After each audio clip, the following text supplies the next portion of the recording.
What up, my freaks? RuinousInsight here with part 86 of my Total Warhammer 3 Zhatan the Black Immortal Empires campaign. So as we saw last time, a bunch of things happened. We ended we got the final or the near final victory condition, the domination campaign victory, 272 settlements occupied, looted, razed, or sacked. In addition to that, we wiped out a few factions, and the end became nigh, so we're 10 turns away from the endgame scenario, and on top of that, we burned down the Oak of Ages and King's Glade over in the Wood Elves territory, which I wasn't originally intending to do, but hey, we were looking for a battle that episode, and well, we found one. And now, in terms of what we got to do this time around, well, we have a few ambushes set up and are hoping to get another battle going, and I do believe we've done everything that needs to be done prior to the end turn, so we're going to end said turn right now. We are down to 3 techs remaining as well, so nearly complete there. Everything is looking good for the end game here. Also, I traded Al-Haik between the episodes to the Awakened and had them join, like, all the wars, which was the plan all along, to get them nice and friendly with the rest of our friends. Wish we could do the same to a few more factions, but as long as they're fighting the elves, that's the main thing, as in the high elves. Everybody who's fighting the high elves, as long as the high elves remain strong, will continue to fight them, and we should still be okay to do so. Nagaron is looking a little bit worse for wear, though. Looks like they've lost a bunch of territory up north to the Decadent Host. Interesting. And they haven't been able to wipe out Nagaroth, and it looks like Nagaroth will be wiping out the Silostra in short order, just by virtue of the number of armies that are there. But anyway, in the meantime, we end the turn. Skip, unassigned skill point, skip hero not moved, skip commandment available, and brass keep. Sure, go for Masterful Architects. Damaged building, we can... Okay, what building damaged now? You're damaged. The Mega Mortar. Oh, how dare you damage the Mega Mortar. That's one of the ones that you shouldn't be damaging. How rude. We should also probably trade Zandri to these guys, or one of these territories. Let's go with Zandri to these guys, and just so that they can join the war against the Wood Elves as well. Yeah, let's do that. As Stormhenge trade, it is Zandri to you. Join war against Talzin. Yes. And is that the only one that you're not at war with? Yes, indeed it is. Enjoy. Have yourself a nice Zandri, and then if we declare war on Vidrioth or on Durthu or somebody, then we'll do the same thing and then give them the Pools of Despair and El Calabad. Good idea to keep a few settlements just to do that. And I guess we should do the same thing with you, but we don't have anything else to trade you right now, do we? I guess we'll trade you the Statues of the Gods when we have it.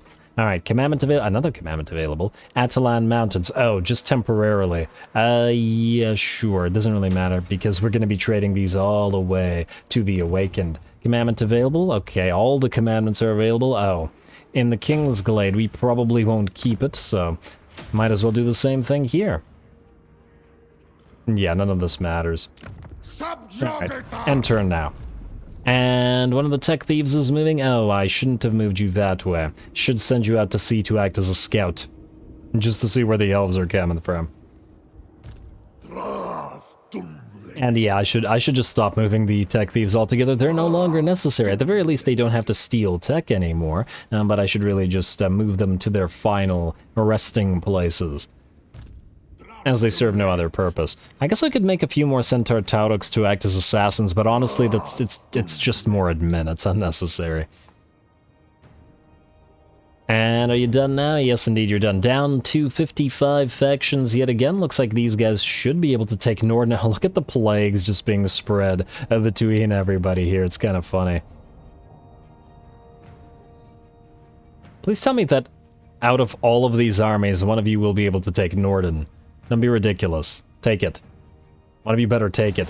Aha! The ambush did succeed. Nabua the Petitas. I am so happy about this. I was hoping to get a battle with the wielder of the Sword of Cain. I should have given him the other items, but I wasn't expecting the ambush to succeed. But that means he does get a battle against Boris, and this before he goes back to Karazakarrak to defend it. Absolutely fantastic. Obviously, cinematically, we don't really need the reinforcements, but we don't have to use them. Here we go.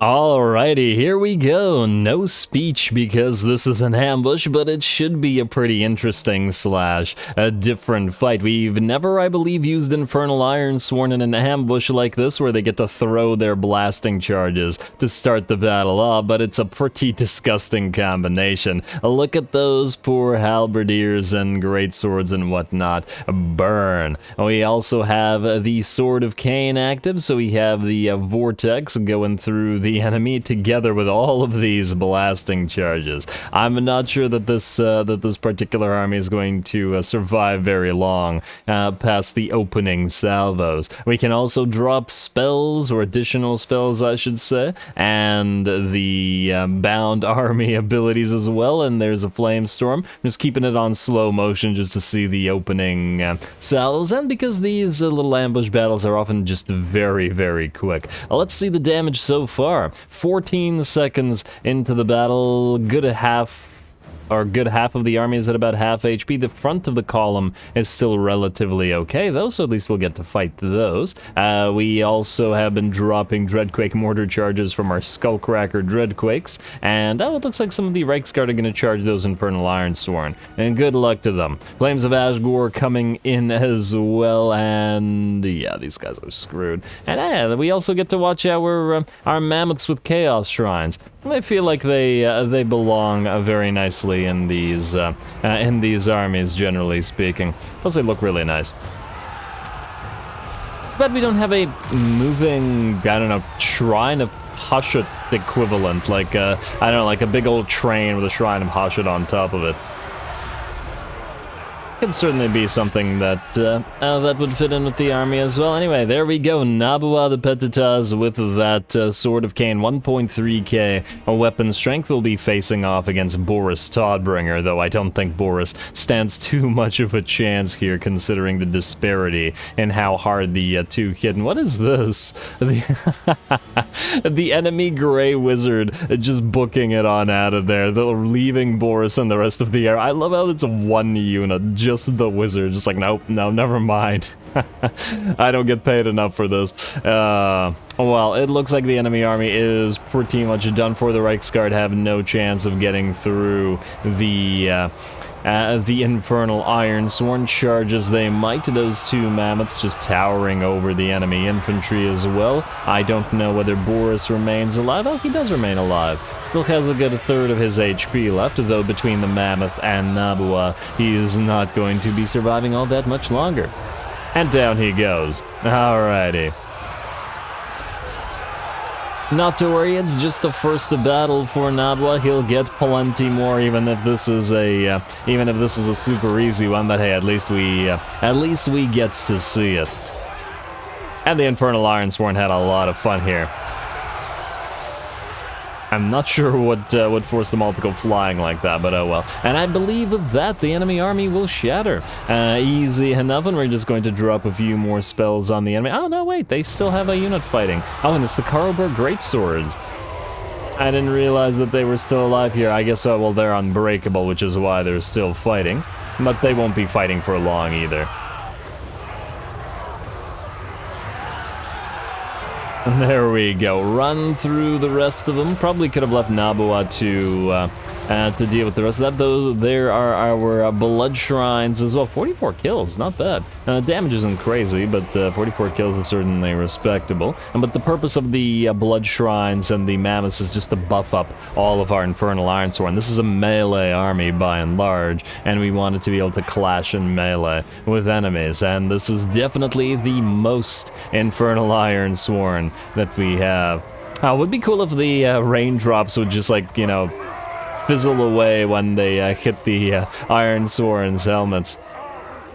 Well, some cool looking helmets though. Anyway, let's speed up the rest of this as we chase the enemy down. We will be seeing Nabua and the Iron Sworn and the War Shrines and Blood Shrines again later. I should have just said Chaos Shrines, I guess. We'll be seeing them again. Alrighty, chasing down an enemy hero. I couldn't quite see what it was there, but I guess it doesn't really matter. Decisive victory. I guess everyone mostly died other than the wizard. Maybe a few of the enemy infantry escaped, but they're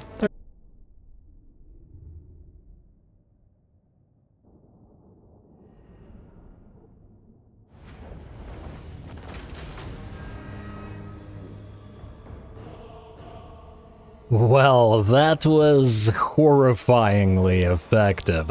Damn, poor Boris. The ability to ambush with Infernal Ironsworn is pretty darn nasty. The fact that they can throw their blasting charges immediately into the convoy at the start of the battle just make sure that all the infantry get absolutely wrecked before they can even join combat. We get 580 labor out of this. Fantastic. Sorry, Boris. And I am so happy that Nabua got his fight with the Sword of Cain. And it looks like these guys are actually going to take out Norden rather than occupy it for themselves. Kind of interesting, not what I was expecting. You want us to join the war against Karun? No need. Deal with Karun yourselves. Please, they're too far and we've already unnecessarily joined war against the Wood Elves, so let's not. Army Thieves, Plague, Kigil Skolsons, yeah, that's fine. Amateur discovered Tyrion? All the way out here, okay. Looks like they're having a fun little fight against the Skaven there, and a confederation between Reichland and the Golden Order. Oh wow, mission aborted, ambush foiled, the rest of this probably won't matter. Tactical review, unit capacity for Iron Sworn, always nice at this stage in the game, considering that every single capacity costs us an extra massive amount. It's probably going to be useful. What was I going to do? Select a new tech. Smog Shroud ambush success chance? Oh, funnily enough. Alright, let's get the ambush success chance. We did just succeed with the ambush, so why not get even more successful with such ambushes? Now, what we also will want to do is head to the Hellforge. Let's see about that manufactory. We were going to do missile infantry next, so let's upgrade the missile infantry. Definitely suppressive fire, and definitely reload time. Easy. 30% speed reduction and reload by 10%. Very, very nice. Now the option is either magical attacks or stock. I'm gonna go with stock. Now, magical attacks would also be very, very nice. The thing there is we probably won't benefit too much from it right now. As in, if we were fighting demonic factions, yes, but will the dwarfs have that much physical resistance? Probably not. They'll just have straight up armor, which the magical attacks wouldn't bypass anyway. So, missile infantry, that's what we're going with. Apply, please. Alright, and we're down to 12,000. Missile infantry, flying monsters, Kadai, and bull centaurs are now maxed out. We still have the regular melee infantry and the war machines. They're both very, very important. Well, war machines are already incredibly strong. Let's start with melee infantry and see if we can afford this. How much is this going to cost? Sundering attacks for all melee infantry? Easy. Done. Immune to contact effects? Yeah, probably. Physical resistance? Yeah, probably. Frenzy, easy, and charge reflection, easy. Those are probably the best ones. Yeah, the spell resistance is decent. Glittering scales ain't bad, but we have easy access to glittering scales on our heroes, as we have a decent amount of them, so there should be one available in almost every army. And -5 melee attack isn't a huge deal. I feel like everything else is probably superior, so this is what we're going to go with. And we are now down to 8.7k. Alrighty, and now the war machines are going to be the most expensive, but I think we're going to wait on this one a turn or two, just because I feel like putting this down to like 2,000 per turn is going to be ugly. And this, by the way, is why I kept wanting to build so many factories everywhere. To max this out costs insane amounts, and with every single new unit built, it'll now lower armaments as well. we'll hopefully have enough with the war machines to still at least have a little bit of influx of armaments, but the problem will be we'll basically be maxed out on capacity after this, as in we will never get any more capacity on anything else because it will now be too expensive to do it considering the amount of armaments we get. Anyway, let's begin the new turn, though. Poor Boris. Nabua, how long is it going to take you to get back to Karazgreg? Actually, not that long. If you really wanted to, you could probably take out Nuln without much trouble. You can't reach Nuln. Alright, well, let's see. We have 9 turns, right? Let's see. 1, 2, 3, 4, 5. Reduced because we would actually be in march stance most of the time. I'm thinking we might still be able to get to Nuln with him. It'll still probably be auto-resolvable, by the way. Also, you didn't reclaim the territory. Okay, well, just kill him, and then Clan Angren will be gone for a whole 8 turns.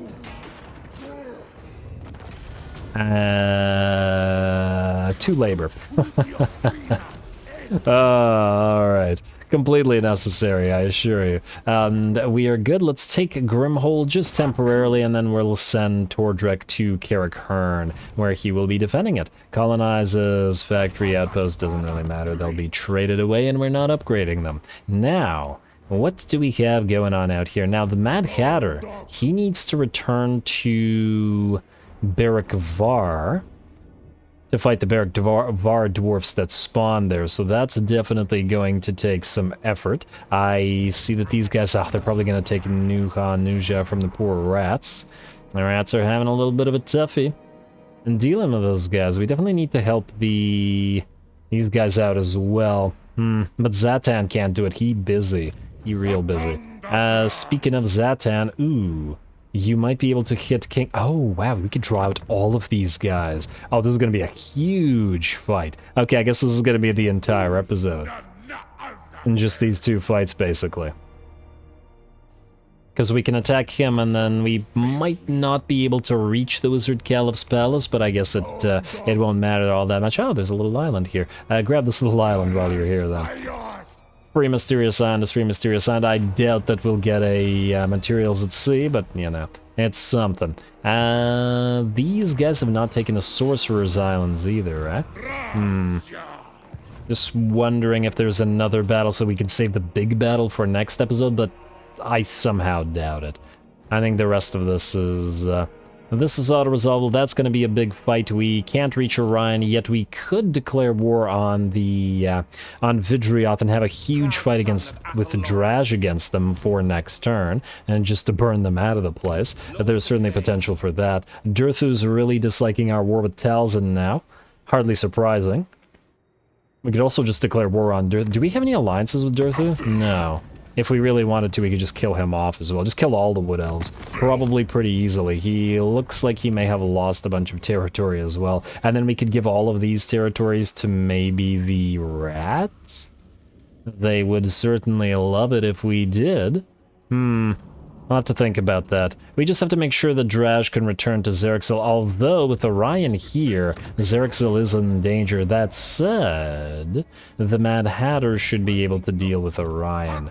Alright, Mad Hatter, you're gonna go here.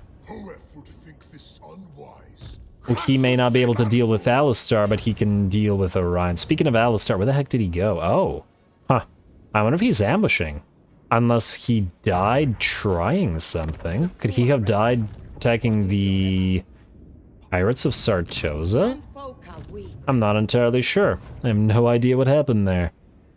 Well, he's gone. Well, he's gone, but not forgotten. He's somewhat forgotten. Let's go for Zhatan and let's attack. A big ol' fight. Oh, I'm excited about this. That's a lot of Tomb Kings, and this will be the last major fight against the Tomb Kings, and it's going to be a big one. Fantastic. Here we go.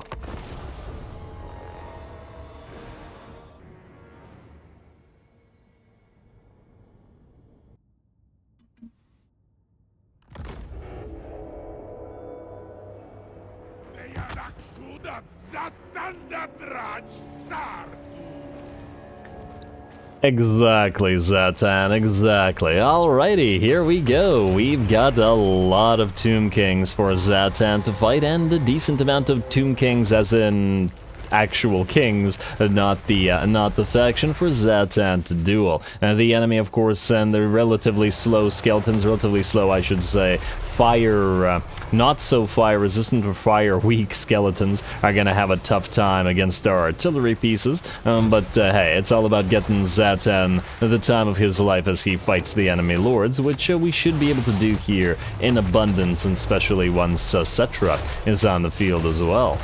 There we go. And obviously this first little army isn't really a threat to us, but the reinforcing army is very well could be a decent amount of elites and a lot of cav in the reinforcement armies. Lots and lots of Tomb Guard, Ushabti of various types. I see a Bone Giant there as well, which...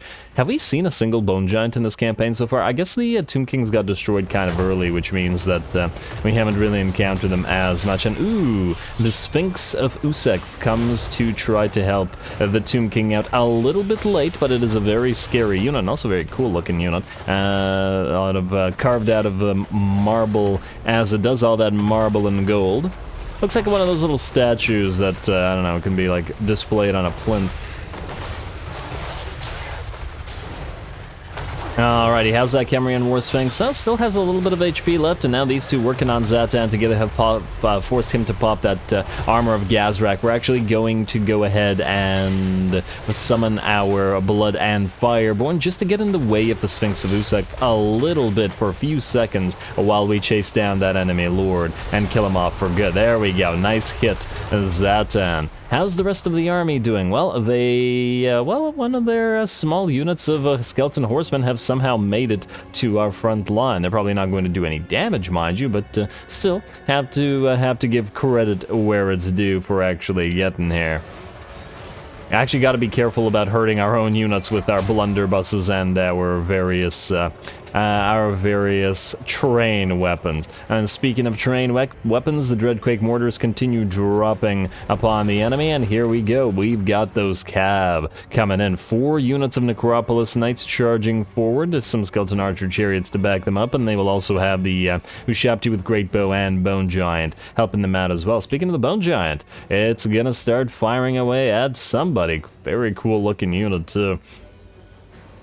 You gotta love Tomb King aesthetics. And is he also firing at Zhatan? Man, everybody wants to bring Zhatan down today. But will they be able to? We shall see. How's that Sphinx of Usek looking? Oh, maybe it's firing at the Kadai Fireborn here, which are helping Zhatan out. Zhatan is still pretty good. Sphinx of Usek is at about half HP. Cetra's in here as well, however, and hopefully we can get the fight going. We need to clear the rest of these chariots out so that Zhatan can continue his dueling. And there we go, and the Bone Giant continues to fire. Ooh, Cetra looks like he's killing off those Fireborn. Good for him. And good for him. And hey, a few more enemy units are getting close to our main line. Not a lot of this so far, but who knows. More and more units are arriving on the field, and we may actually be able to get a fight with them. Oh, we still got plenty of Dreadquake mortar ammunition. Maybe not plenty, but about half, so they will continue to dish out damage, though they're not going to be all that useful against the enemy cav, I would wager. Looks like the Sphinx of Usek is pretty much dead. Oh wow, that magma cannon looked like it hit Zhatan. We're just going to leave the Sphinx debilitated because it's crumbling away, as it looks like Cetra will join the fray. And I was hoping that he would stay and duel Zhatan with all the help he was getting there, but we're just going to stop him in his tracks with our Infernal Ironsworn, and then Zhatan is going to go for the duel, or such that it is, Cetra will be at least a little bit damaged by the end of this. And that said, a few of our units have started to take damage, and we're going to get another charge through. Our Infernal Guard with Fireglaves here got hit by the Tomb Swarm and have lost about half their HP as well, and that massive pile of cavalry is charging forth. I don't imagine the Tomb Guard will be all that threatening. Really, any of the enemy infantry units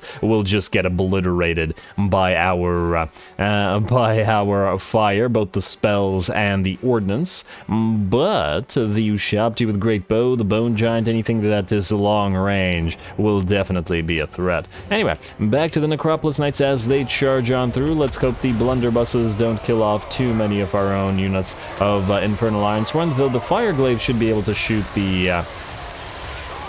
they should be able to shoot the Necropolis Knights without hurting too many of our Infernal Ironsworn, I hope. Although it does look like they're actually able to hit the Cav units. Nice.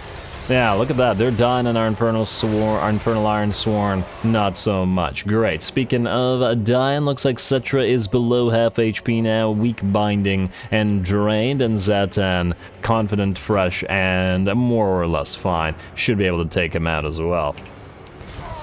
Alright, still, we are taking damage in several places, not a crazy amount, but, you know, damage is damage. It's actually looking like a pretty good battle.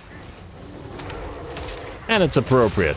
Alright, how are you doing there, Cetra? Still 3,000 HP remaining. The Sphinx of Usek is still alive, though not for much longer. Gonna drop and probably crush those Infernal Ironsworn. Necropolis Knights still trying to move through said Infernal Ironsworn, but getting ripped apart by our blunderbusses, but everybody's taking more and more damage over time. I love the look of these guys, too.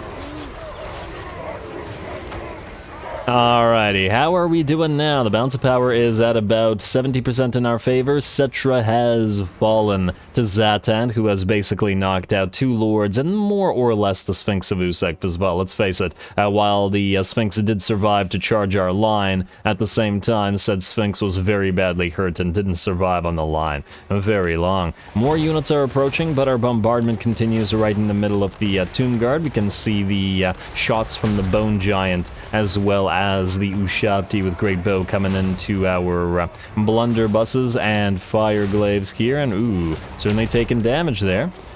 Definitely gotta be wary of those guys. Alright, more Ushabti are going to charge in against those Infernal Ironsworn. But the Ironsworn can most definitely hold the ground, and on top of that we've got the ranged advantage, and it looks like the advantage is fully ours now as the balance of power shifts fully in our favor, and the enemy will completely shatter. Oh look, there was another Tomb Prince that was still out there. Guess we could have sent Zhatan to kill him as well, but I think Zhatan has proven his superiority well enough today. And lastly, we summoned our other use of the Kadai Fireborn on top of the Bone Giant, not so much because I thought that we could kill it, but rather to stop the Bone Giant firing for a little bit and hurting our units, as, look at that, we actually lost some HP on a few of our units. Very nice. An actual proper battle. Close victory as well. Very, very nice. It's been a while, hasn't it, since Zhatan's army has felt even a little bit challenged by anything, so it's definitely something I'm glad to see.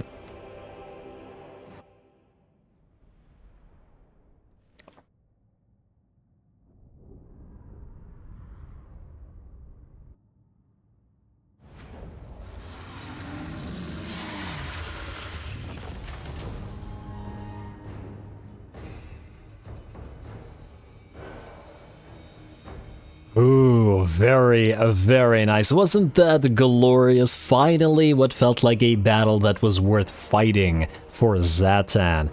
Suffered about 120 losses, roughly 10% damage to our army, though it was actually more damage in terms of sheer HP. It's just that most of the units recovered due to their models not being destroyed, but definitely one of the tougher battles and an actual close victory for Zhatan. Tougher battles for a while, let's say. You can get a decent amount of labor for rewards, 658 plus 512, not too bad. We're not going to bother healing, though it does seem that there are at least a few smaller enemy armies remaining. We should, I was about to say, if we attack this, wait, try to go with this guy, he's probably going to move away. And then we go after this guy, who will also probably move away. But it is necessary. Well, then again, we just raise it and then come back. Just raise it for now. Yes, 4,328. Very, very nice. Wizard Calip's Palace, Cetra's Last Stand, certainly proving that it was worth our time. Can you actually go here? Yes. And we'll still be trading this away, but nonetheless, we'll take it for now. And wait, attack this guy and force him to move away. There we go. I don't think these guys can do anything. And Overseer Thunderscale. Oh, wait. Cal and Iron, will you take this? The Great Desert. And colonizes outpost? Nobody's gonna land here. Now, do outpost. Can we still build a special building here if it's an outpost? Oh, I guess it doesn't matter whether it's an outpost or not. I still want the landmark. Oh, well then I guess we should still go for the factory then, instead of the outpost. Damn. Wait, can't we recolonize it? Wait. No, I don't want to abandon. I forget how to, oh, it's this, convert to outpost. We have to build the level 1 and then convert it to outpost. Yeah, whatever. Honestly, it probably won't matter that much, or possibly at all. You, Overseer